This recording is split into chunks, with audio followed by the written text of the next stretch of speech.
সত্যি ভাবতেই এখন অবাক লাগে যে আমাদের সমাজটা মানুষের থেকে জাতপাত নিয়ে আমরা শুধু ব্যস্ত। মানে চারিদিকে শুধু হিন্দু আর মুসলিমে ভরা। চলছে দিকে শুধু হিংস্রতা, কাটাকাটি, মারামারি। মানে এ ভাঙো ও ভাঙো, কিন্তু মানুষের মনে মধ্যে যে একটা মানবিকতা সেটা হয়তো নেই। মানো মানুষ বলতে হয়তো আমরা চারিদিকে কোথাও দেখতে পারি না, শুধু হিন্দু আর মুসলিম। আলাদা কিন্তু অনেক জাত আছে, অনেক জাতি আছে, অনেক ধর্ম আছে।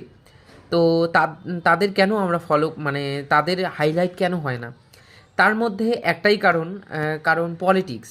পলিটিক্স চায় যে যেখানে সংখ্যালঘুর সংখ্যা কম বা বেশি, মানে সংখ্যালঘুর থেকে, মানে যেই ধর্মগুলো, মানে আমরা লক্ষ্য করেছি হয়তো একবার যে এই যে বৌদ্ধ, জৈন বা শিখ, তাদের সংখ্যা কিন্তু অনেকটাই কম। তো ভোটার্সের ক্ষেত্রে হিন্দু আর মুসলিমটাই কিন্তু বেশি ম্যাটার করে।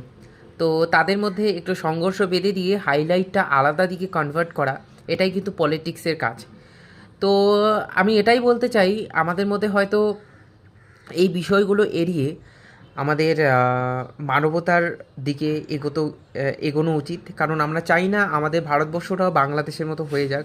বাংলাদেশিরা আবার কিছু মনে করো না, কিন্তু এরকম বিষয়টা হয়েছে, এরকমটা হতেই থাকে।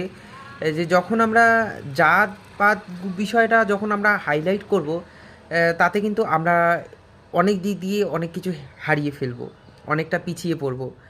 তো এটা আমাদের পূর্বপুরুষ, আমাদের যারা মনীষী আছে, তারাও আমাদের কিন্তু এটাই অনুপ্রেরণা জাগিয়েছে।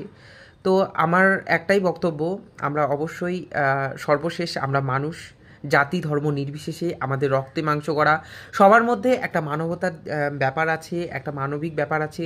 সেটা আমাদের ফার্স্ট প্রায়োরিটি।